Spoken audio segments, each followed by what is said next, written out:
시험장에서 이 정도 쓰시면 글씨체로는 전혀 문제되지 않는다라고 생각을 합니다. 근데 이제 C가 좀 더 깔끔하지 않나요?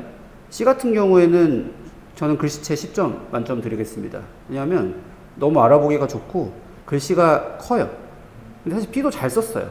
이 정도만 써도 괜찮은데 C에 비해서 글씨가 살짝 작죠? 아무래도 채점하는 사람 입장에서 읽기가 살짝은 더 C에 비해서 까다롭지 않나. 그래서 B도 글씨체 9점 드리겠습니다. 네, 저도 현수쌤이랑 일단은 누가 더 잘 썼냐에 관한 질문에서는 동일하게 이제 C 학생이 조금 더 잘 썼다라고 답변을 드리고 싶은데, 사실 저희 논술에서 중요한 게 글씨를 예쁘게 쓰는 게 중요한 게 아니라 알아볼 수 있으면 되는 거거든요. 읽는데 문제가 없으면 사실 저는 상관이 없다고 생각합니다. 그래서 점수보다는 좀 페논페로 보통 많이 판단을 하는 편인데, 두 분 다 너무 잘 써주셨는데 다만 조금 더 비교를 하자면 학생 C분의 글씨가 조금 더 그 원고지 칸에 맞춰서 잘 써주신 게 있고, 그 다음에 이 획이랑 획간에 붙어있는 게 좀 덜하기 때문에 C 학생의 글이 조금 더 보기가 편한 것 같습니다. 10점 만점에 저는 한 9점에 8점 정도로 드리면 될 것 같습니다. 다 같이 두 학생의 1문단을 비교해서 봤으면 좋겠는데요. 이 문제가 요구하는 게 나의 언어 현상을 적절한 기준을 사용해서 분류하고 라는 거거든요. 근데 여기서 적절한 기준이라는 것은 말 그대로 수험생이 생각하기에 적절한 기준이면 되니까 사실 정답은 없어요. 결론적으로 말씀을 드리면 B 학생이 조금 더 분류를 잘했다고 생각이 들어요. 자, 왜냐하면 비교해서 보실게요. 사실은 C 학생이나 B 학생이나 둘 다 두 가지 기준으로 분류를 했고, 나름대로 뭐 축약어라든지 사회현상을 반영한 걸로 나눠가지고 분류가 성립을 했어요. 다시 말씀드리지만 이 분류 기준엔 정답이 없기 때문에 논거적인 타당성만 있으면 답으로 다 인정이 될 수가 있는 부분인데, C학생 같은 경우에 보시면은 뽀샵질, 냉무 등이라고 범주를 구획을 했고, 실어, 글쿤 등이라고 구획을 했고, 손주병부터 등골 팩팩이라고 구획을 했잖아요. 보시면 손주병부터 등골 팩팩이라 그러면은 말 그대로 손주병에서 등골 팩팩 사이가 다 성립을 하는 건데, 뽀샵질, 냉무 등, 실어, 들쿤 등이라 그러면은 나머지 언급되지 않은 다른 축약어들이 빠지게 돼요. 그래서 이거는 좀 온전한 구획이 되지 못하는 부분이 있다. 근데 B 학생 같은 경우를 보시게 되면 명확하게 첫 단어인 뽀샵질부터 멋적은까지로 스텝 1으로 분류했고, 멋적은 다음이 바로 손주병이거든요. 그 다음부터 손주병에서 등골 팩팩이라고 해놨기 때문에 B 학생 같은 경우에는 완벽하게 재심은 나에 등장한 단어들이 두 개로 구획이 됐습니다. 사실 C 학생 같은 경우에 이런 식으로 표기를 하게 되면 단어에 누락이 된 부분이 있다는 거죠. 그럼 이제 채점자 입장에서는 C 학생한테 굳이 시비를 걸자면 이 단어는 구획 대상이 없는데 라고 생각해서 감점을 할 수도 있는 부분이죠. 그 점에서 구획은 B가 좀 더 잘했다라는 생각이 들어요.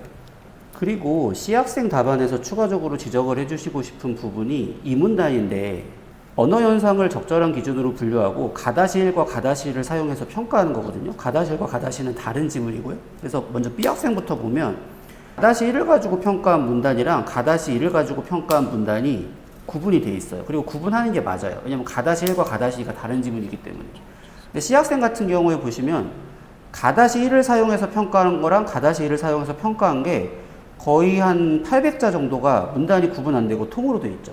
사실 한편 개인의 욕구 및 여기서 문단을 끊어줘야 되는 게 맞아요. 그러니까 끊어줘야 될 부분에서 문단을 구분 안 하게 되면 채점하는 사람 입장에서는 가독성이 좀 많이 떨어지는 측면도 하나 지적을 하고 싶습니다. 학생 B부의 답안 먼저 볼게요. 일단은 기준을 저희가 언어 신조어를 분류를 하는 것을 지금 축약형과 사회상 반영형으로 분류를 해주셨는데, 그에 따른 그 적용과 그 포인트를 잘 살려주긴 했어요. 다만 제가 조금 더 여기서 강조드리고 싶은 점은 그 논증하실 때 처음에 축약형과 사회상 반영형으로 나누셨는데 그 뒤부터는 신조어를 직접적으로 명시를 하셨거든요. 근데 앞에다가 이렇게 요약을 했으면 그 용어를 사용하는 게 훨씬 그 논증의 일관성이랑 그런 전달력 측면에서 좋거든요. 보면 여기서 짱나나 냉무와 같은 신조어라고 했는데, 저는 그냥 이런 표현을 쓴다기보다는 아니면 짱나와 냉무와 같은 축약형 신조어라고 확실하게 워딩을 좀 이렇게 박아 넣었을 것 같아요. 그리고 이 논증의 순서에서 봤을 때도 학생 B 같은 경우에는 뭐 사회상 반영을 처음 했다가 그 다음에 축약형을 했다가 그 다음에 사회상 반영으로 넘어가는 글을 읽음에 있어서 채점자가 조금 더 그래서 이 부분은 다시 어떤 부분에 대한 논증이지? 라는 그런 의문이 좀 들어서 이런 부분을 해소해주면 훨씬 더 좋은 답안이 될 것 같습니다. 그다음에 학생 C분 같은 경우도 마찬가지인데 이 피드백에 좀 공통점이 있을 것 같아요. 앞서서 저희가 논증을 위한 기준을 마련하지 않습니까? 논증의 도구를 마련했으면 그걸 뒤에서 써야 되거든요. 학생 C분의 답을 한번 볼게요. 기준을 크게 어떤 부류로 나누셨냐면 의미를 짧게 줄일 수 있는 축약형 첫 번째, 그 다음에 단순히 단어의 획수를 줄인 축약형, 그러니까 축약형을 두 갈래로 나누신 거고, 마지막에 당시의 시대상을 반영한 사회 반영형 세 가지로 나누셨는데, 가의 원관점을 먼저 보면 첫 번째 의미 축약형 신조어랑 그 다음에 글자 획수를 축약하는 신조어, 그 다음에 사회 비판적 신조어, 이거 세 개가 다 나오거든요. 두 번째는 단순 축약형 신조어 하나랑 사회 반영형 신조어, 이거 두 개밖에 없습니다. 다시 말해서 가장 마지막 문단은 저희가 두 번째 기준으로 잡으셨던 의미를 짧게 줄인 축약형, 이게 안 나온 거죠. 그래서 이러한 일관된 기준에 따라서 만약에 논증을 했다면 세 갈래로 나누셨으면 그 세 갈래에 따른 논증을 하시는 게 조금 더 좋지 않았을까. 그리고 이 문단 같은 경우도 저희가 사실상 이 평가를 어떻게 하셨냐면 의미 축약형 신조어 같은 경우엔 언어 규범을 지키지 않아서 그러한 문제점이 발생할 수 있다라고 말씀해 주셨는데, 근데 이것도 사실 똑같거든요. 글자 획수를 축약하는 신조어도 마찬가지로 올바른 맞춤법을 배우고 지키려는 사람들에게 회의감, 무력감을 준다. 다시 말해서 얘도 언어 규범을 어긴다는 점에서 비판을 하고 있는 거예요. 그래서 보면 이 핵심 논지가 사실상 저희가 의미 축약형과 글자 획수 축약형 두 개로 나누긴 했지만 그 비판의 핵심 논지는 언어 규범을 깬다는 점에서 이 기준을 나눈 거에 대한 의미가 사실상 조금 퇴색되지 않나라고 저는 좀 조심스럽게 말씀을 드리고 싶어요. 이번에는 잘한 지점에 대해서 말씀을 드릴게요. 이거는 제가 봤을 때 두 학생 모두 잘한 것 같아요. 그게 뭐냐면은 구체적인 논증에 있어서 해석적 서술이 잘 됐다라는 부분인데, 무슨 말이냐면 재심은 나 같은 경우에 전부 언어의 사례들이거든요. 재심은 나의 언어 현상을 평가라고 할 때는 구체적인 사례를 가지고 평가를 하는 게 좋아요. 가령 손주병 같은 축약어는 이래서 좋다라든지, 뽀샵질 같은 축약어는 이래서 문제가 있다라든지, 그런 관점에서 봤을 때 두 학생 모두 구체적 평가 문장을 잘 써주신 것 같아요. 가령 C학생의 맨 마지막 문장을 같이 보실까요? 운도남에 대해서 언급을 하면서 이전에는 존재하지 않던 일탈이다, 여기까지는 뭐 무난하죠. 그러나부터 보면 일상복 차림으로도 직장생활하는 시대상을 반영하여 개성보다 예의와 관습을 중시하는 기존의 질서를 변화시키는 긍정적 힘이라고, 이거는 재심은 가다시2의 논지를 가지고 자기가 구체적 재해석을 해준 거죠. 그러니까 굉장히 좋은 문장이라고 볼 수 있어요. 가산점 포인트라고 볼 수 있고, 마찬가지로 학생 B 같은 경우에 가다시2에서 논증한 거에 등골 팩백을 볼게요.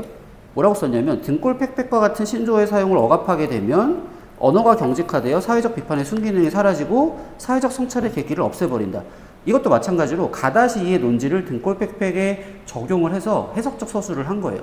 그러면은 이런 문장을 쓰게 되면 그냥 일반론적 서술로 좋다 나쁘다 한 답안에 비해서 학생의 문장력이 돋보이는 거죠. 이런 문장들은 두 학생 모두 가산점 포인트로 작용할 수가 있다라고 보이고, 사실 제가 이 문제를 첨삭을 해보면은 많은 학생들한테 공통적으로 느끼는 게 일반론적인 평가를 하는 경우들이 많다라고 하는 거거든요. 근데 두 학생 모두 구체적인 사례를 들어서 평가를 잘했다고 생각이 됩니다. 일단 이제 학생 B분 같은 경우에는 다른 부분이 확실하게 있는 게, 앞에 평가를 할 때 본론의 가장 첫 번째 문장은 항상 논지에 대한 답안이 저는 와야 된다고 말씀을 드리는데, 여기서 비판의 대상이다, 그 다음에 3분단에선 찬성할 것이다, 이렇게 답안 먼저 제시해준 모습이 저는 전달력 측면에서 너무 좋다고 생각을 하고, 그 다음에 거기에 더해서 앞서 기준 제시문을 뭐뭐하는 가의 1번에 따르면, 아니면 뭐뭐하는 가의 2번에 따르면, 이런 식으로 앞에 있는 그 기준 제시문에 대한 핵심 논지를 제시문 수식의 형태로 요약해줬다는 점에서 저는 전달력이 좀 많이 살아나는 답안이지 않나 싶습니다.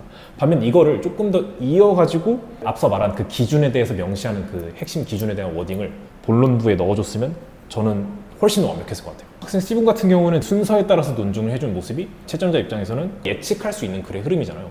그런 점에서 전달력이 되게 높다고 말씀을 드리고 싶고요. 각각의 이제 논증의 적용 지점 같은 거는 그래도 잘 잡아주시긴 했습니다. 물론 그 두 개의 기준에 따라서 두 개의 핵심 논지가 사실상 동일했긴 했지만, 그 매칭에 있어서는 저는 일단은 이 논술들 답안에 있는 시험이잖아요. 답 자체는 맞췄다는 점에서 독해를 되게 잘 하셨다고 말씀을 드리고 싶습니다. 학생 B 같은 경우에는 합격권에 들어올 수도 있는데 경쟁률에 따라 달라질 수 있다는 생각이 들어요. 그러니까 경쟁이 만약에 치열한 학과라면 1차 합격은 가능한데 최종 합격에서 밀릴 수도 있는 아쉬움이 있다고 생각이 되고, 학생 C 같은 경우에는 사실 최종 합격을 하기에는 조금 부족한 퀄리티라고 생각을 하고, 간당간당하게 1차 합격을 할 수도 있는 그런 퀄리티라고 생각을 합니다. 일단은 저는 뭐 10점 만점이라고 하면 기본적으로 합격권은 8.5점 한 그 정도부터 시작을 한다고 생각을 하는데, 학생 B분 같은 경우에는 기준을 올바르게 잡아주셨고, 물론 논증에 있어서 살짝 이 혼용되는 그런 아쉬움이 있었지만 전반적으로 크게 어긋나지 않았다는 점에서 한 8점 초반 정도로 점수를 드릴 수 있을 것 같습니다. 반면 학생 C분 같은 경우에는 잘 써주시긴 했지만 일단은 그 기준에 대한 누락이 있었고, 그 다음에 기준을 나눔에 있어서 살짝 명료하지 않았고, 그 다음에 무엇보다 결정적으로 총 2문단으로 구성이 돼 있고, 그 다음에 마지막 문단 같은 경우는 굉장히 길게 작성돼 있어요. 한 문장당 적정 글자 수는 60자, 그 다음에 한 문단당 글자 수는 300자 정도로 말씀을 드리는데, 하나의 문단에 다른 두 개의 논증이 있었음에도 문단이 나눠지지 않았다는 점에서 이 부분은 조금 감점 사유로 작용할 것 같습니다. 전반적인 논증은 맞았지만 기준을 나눈 것이 살짝 아쉬웠고, 그 다음에 문단 구성이 좀 충실하지 못했다. 종합적으로 그래서 말씀드리면 저는 7점 후반대 정도로 드리면 좋을 것 같습니다.